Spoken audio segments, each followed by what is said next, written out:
रात के 2 बजे हैं, तुम बिस्तर पर लेटे हो, आंखें बंद हैं, लेकिन दिमाग नहीं। अगर मैं फेल हो गया तो?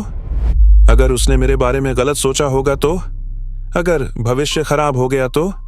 एक सवाल, फिर दूसरा, फिर तीसरा, और देखते ही देखते पूरी रात निकल जाती है। लेकिन क्या तुम जानते हो, हम जिन बातों की सबसे ज्यादा चिंता करते हैं उनमें से बहुत सी बातें कभी होती ही नहीं। फिर भी हमारा दिमाग उन्हें सच मानकर हमें डराता रहता है। आज की वीडियो के अंत तक तुम्हें ऐसे तरीके पता चलेंगे जिनसे ओवरथिंकिंग को कम करना आसान हो सकता है। और आखिर में मैं एक ऐसी गलती बताऊंगा जो लगभग हर ओवरथिंकर करता है। एक लड़का था, आरव। उसे एक अच्छी नौकरी का इंटरव्यू देना था, लेकिन तैयारी करने के बजाय वह हर समय सोचता रहता था, अगर मैं जवाब नहीं दे पाया तो, अगर मैं रिजेक्ट हो गया तो, अगर सब मुझ पर हंसेंगे तो। इतना सोचते सोचते उसने तैयारी ही कम की। इंटरव्यू में उसका प्रदर्शन अच्छा नहीं रहा। बाहर आकर उसने कहा, देखा, मुझे पहले से पता था। लेकिन सच क्या था? उसे इंटरव्यू ने नहीं हराया, उसे उसकी ओवरथिंकिंग ने हराया।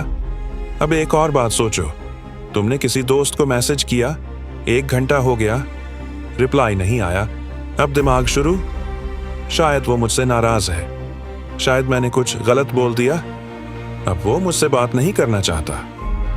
लेकिन कुछ देर बाद पता चलता है वो तो फोन साइलेंट करके सो गया था। यानी हमारा दिमाग सच्चाई आने से पहले अपनी कहानी बना लेता है, और यही ओवरथिंकिंग है। पहला नियम, अपने दिमाग से लड़ो मत। जितना तुम किसी विचार को जबरदस्ती हटाने की कोशिश करोगे, वह उतनी ही ताकत से वापस आएगा। उसे नोटिस करो और अपना ध्यान किसी काम पर लगा दो। दूसरा नियम, एक्शन लेना शुरू करो। ओवरथिंकिंग का सबसे बड़ा दुश्मन एक्शन है। अगर परीक्षा का डर है तो पढ़ना शुरू करो, अगर इंटरव्यू का डर है तो प्रैक्टिस शुरू करो।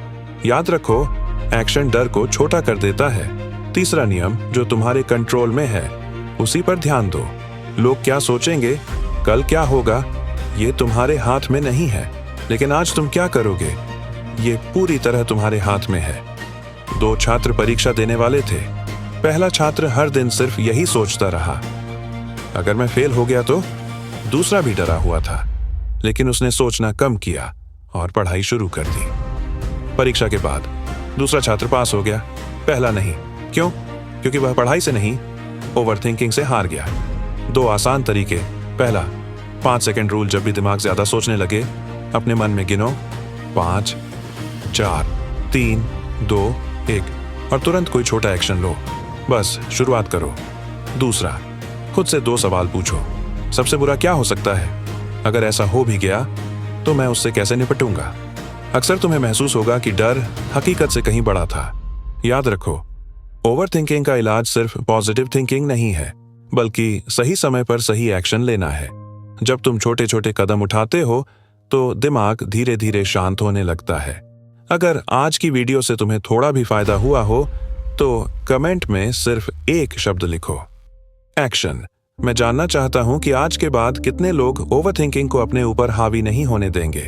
और अगर तुम साइकोलॉजी और सेल्फ इंप्रूवमेंट सीखना चाहते हो, ऐसी बातें जो सिर्फ मोटिवेट नहीं बल्कि तुम्हारी सोच बदलें, तो अल्ट्रा माइंडसेट को अभी सब्सक्राइब कर लो, क्योंकि अगली वीडियो में हम जानेंगे बॉडी लैंग्वेज के ऐसे सीक्रेट सिग्नल्स जिनसे लोग बिना कुछ बोले भी बहुत कुछ बता देते हैं।